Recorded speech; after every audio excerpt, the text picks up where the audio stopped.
c'erano uniti, non sono staccati.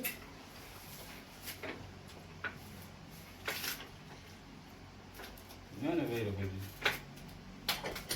Un attimo. Un attimo. La mia. تكفي الدرج ده زي ما كان؟ Sì. خلي بالك انا بقول مرة واحدة وممكن اضرب على كده امسك. لا تمسك هنا زي ما انت تمسك هنا تمسك هناك. Io. ايوه تمسك هنا. امسك هنا وهنا ايوه. ما تخليش تطلع قوي قبل ما تطلع قوي. Via.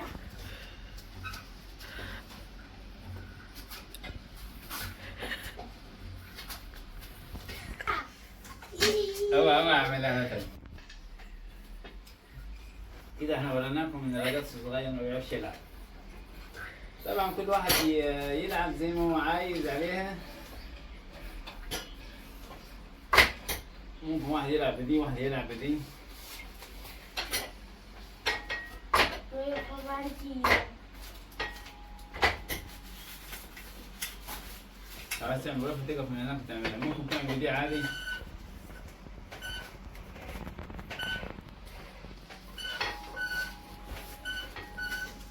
اهم حاجة ما تخليش الحديد اللي من ورا يرجع كده. Ok. جميتو لازم تحمل على رجلك كده بحيث ايه؟ Io altri due. Vedete quanto ci metti altri due? Se li ho pesi. كلهم ونشيل ده سولو. كلهم بيشتغلوا مع بعض. Siete ben fermati. هي حلوة دي للرجول بس للناس اللي مش مركبة شراها ولا مسامير. C'è uno scuro avanti. Ma devo fare io.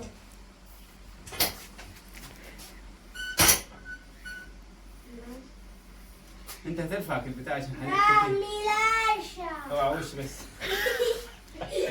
اوعى وش كان. هتضيعني انت كده. كمل معايا الفيديو. اهلا بكم وسهلا في فيديو جديد مع اصغر كتكوت في المحمية. يا عم ظبط كده عشان التصوير يا عم. ايوه كده. سيب هنا كده. دلوقتي هنوكل النار جوه ماشي؟ امسك كده.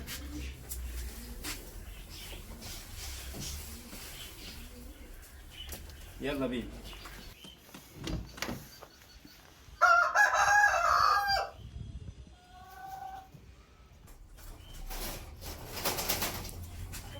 دلوقتي هنوكل النار يا جماعة.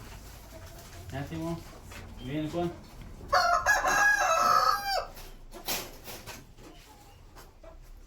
هلا الحياة دي احنا بنخليها برضو ونستخدمها في الزرع ونعملها كومبوست كده. نبدأ بس تحكيم كده بحيث ايه حياة الوجع دي. ده هنا داخل هنا يعمل ايه ده؟ تعال هنا يا ابن الحزينة. وعندي الداخل الكبير ده برضو. هلا هات كده شوية. حط هنا كده 2 على 2 هنا كده. حط دول عشان كتار بس احنا بنحط لهم كتير. هو الضغط عشان الجو مثلا. بص الشوكة داخل فين. وتقفل عليهم تاني عشان ميمشوش. دول عاد هنوديهم عند التانيين هناك. هات كده.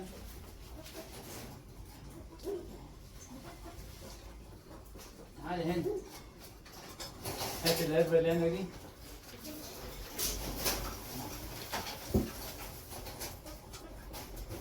دي شالة المكين.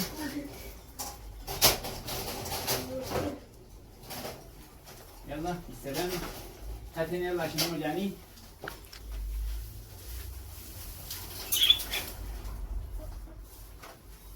دي طينة نحطه برا. خليه عندك.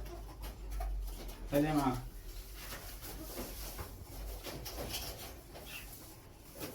بس كده. نجيب لهم مية عاد نديهم ونعمل لهم دور نظافة.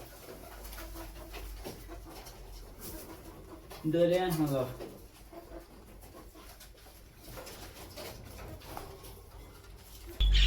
المية عاد نعمل كده اهو. المية دي تختلف عن التانية، اكتب. ودي برضه زيها.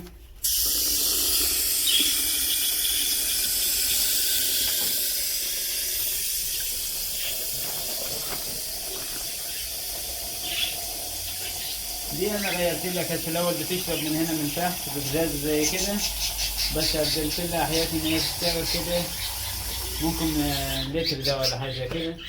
الجزاز اللي بتبقى كويسه انت حطيت كده على الميه كده، لازم نغيرها كده عشان كده غلط. هننزل دور الكوبايه كده شويه. عايز دور نظافه حلو النهارده.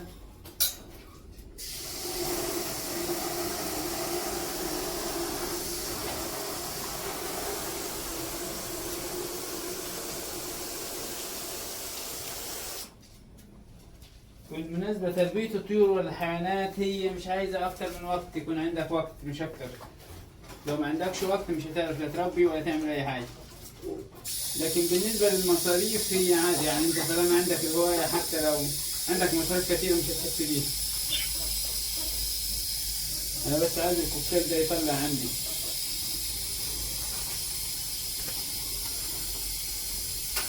لأني حاجة وحش في الكوكتيل أنا.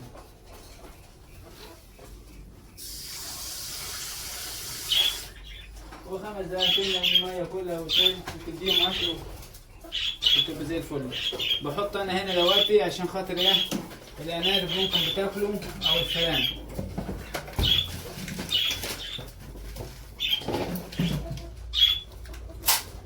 تعالوا كده تعالوا بس كده عشان هما يخافوا كده. وكين بينزل في المية. أنت جاي تلعب ولا جاي تعمل معانا البتاع ده البنديامو؟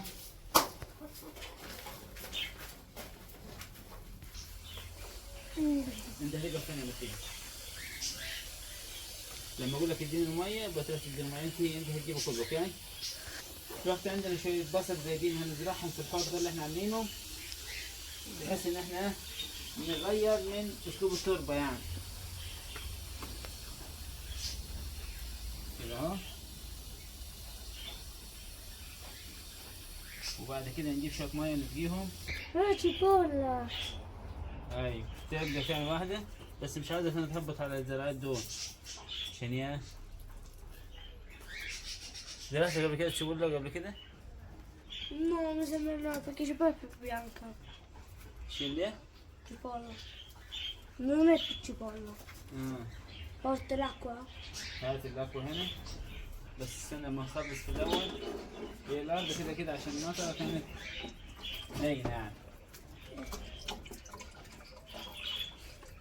ودي حتة بتاع ده اللي هم بيقولوا عليها جنزبيل.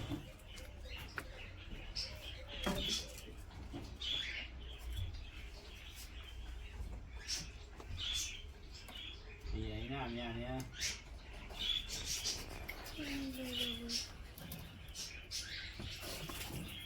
أنا شايف إن البصل كتر كده هنا، بس عادي يعني اللي مش هيضر، اللي مش ينفع مش هيضر زي ما بقول، ولا يقول لي المثال. في حتة ناشفة في الحوض وفي حتة لينة. الحوض أنا عملته كده بزيادة، يعني الحتة دي كانت فيها زبالة وحاجات، فأنا قلت يعني أستخلصها يعني، بحيث بعد كده حتى الفار جاي ياكل يلاقي حاجة ياكلها. حطيت له فحم، ده فحم ده اهو. الفحم ده حلو خالص للتربة على فكرة برضه، زي عامل أساسي لتنمية التربة. كل أسبوع الواحد يجدد حاجة في المحمية. المشكلة إن البلد دي مش هيزرع فيها غير في الصيف بس. البصل ده حلاوة.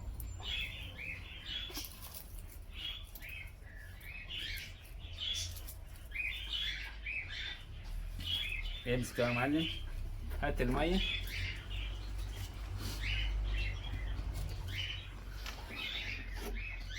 برافو. انا اول مره زرعت قدامك، انت المفروض بعد كده تزرع لوحديك.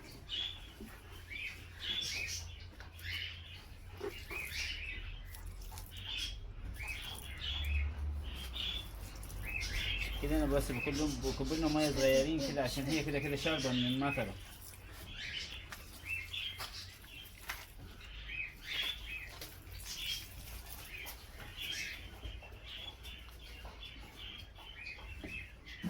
اهو.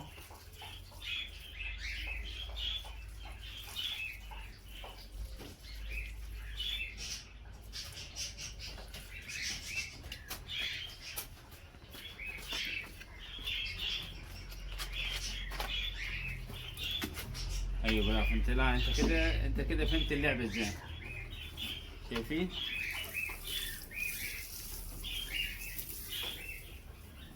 كده ولا تقصر ولا تعمل. تبقيتك زي انت فكرة نشوفها فين دي؟ تستعجل. آه. انا اخاف منك بعد كده انت تاخد الشغلانه مني.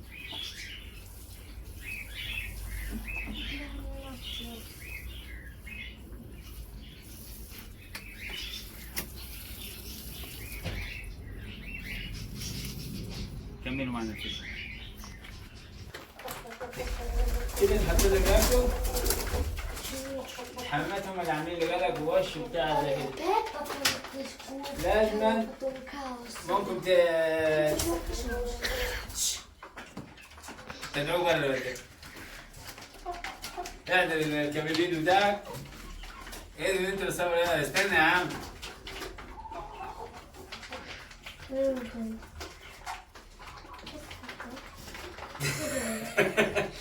ايوه الكاكا الفرخ.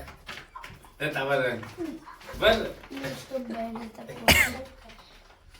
تعال انت من هنا كده عشان انا هجيب الحياة اللي هناك دي.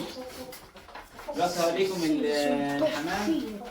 الحمام انا عايز اصفيه بصراحة من المكان هنا، انا كفاية اللي عندي اللي هناك في المحمية. هو مطلع يعني الحمام اللي عندي.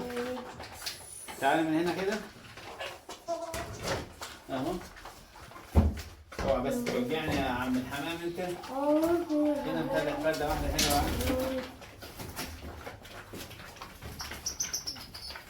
يا عم استنى يا عم. حلو والله واكل يا عم. يلا خليك مكانك. انما اللي هنا ده جوز. شايفين؟ اهو.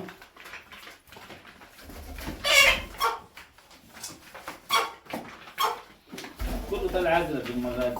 مش ينفع ان انا اطلع منهم حاجه اربيها، بحيث ان انا بربي الحياه اللي هي طالعه الوان تاني.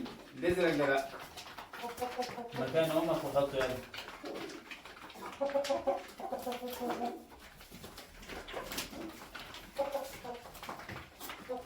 بالنسبه للحمام هنا بياكل مع الفراخ، ما بحطلوش حاجه زياده ولا نقص ولا اي حاجه زي كده. زي ما الفراخ بياكلوا انا بحط لهم. الفراخ بياكلوا علف. كل ده من انتاج الثلاث فرخات اللي انا كلمتكم عليهم الفيديو اللي فات. عندي ثلاث فرخات الحمراء والبيضه دي والحمراء اللي هناك دي والسوداء، يعني اثنين حمر وواحده سوداء. اللي من هناك دي نفس الانتاج برضه. الديك ده برضه نفس الانتاج وكل نفس الانتاج. هنشوف لو في بيض كده ولا حاجه ناخده. لا بس في ما لازم نخلي في ورا. اوكي. واحده. نقول ناخد حاجه. نرمي الكلام. ثانيه. ثلاثه.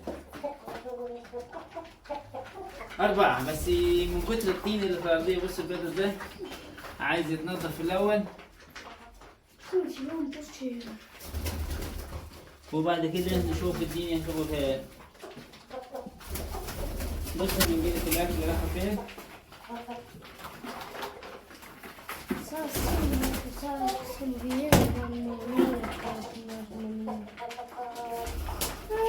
ويلا بينا نكمل برا.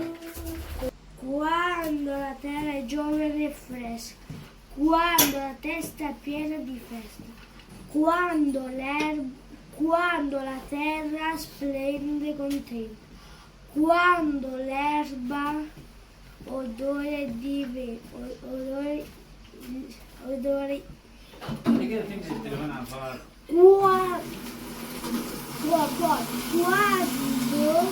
quando aumenta o odore di sera, è primavera.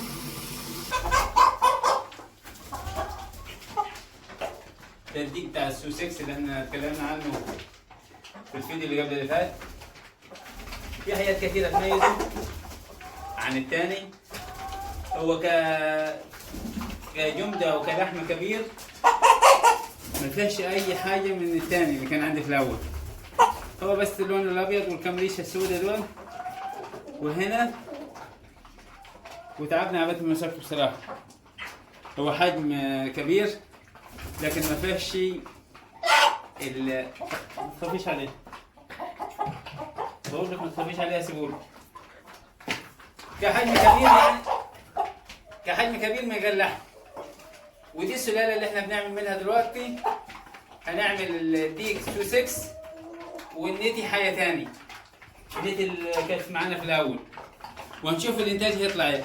أنا حطيت في الأول هحط 3-4 بيضات في الفقاشة بحيث إن أنا أشوف ايه الإنتاج بتاعه هيبقى ازاي. واستنونا الفيديوهات الجاية إن شاء الله نكون طلعنا منه كتاكيت أو حاجة كده. هتطلع كتاكيت ولا لا؟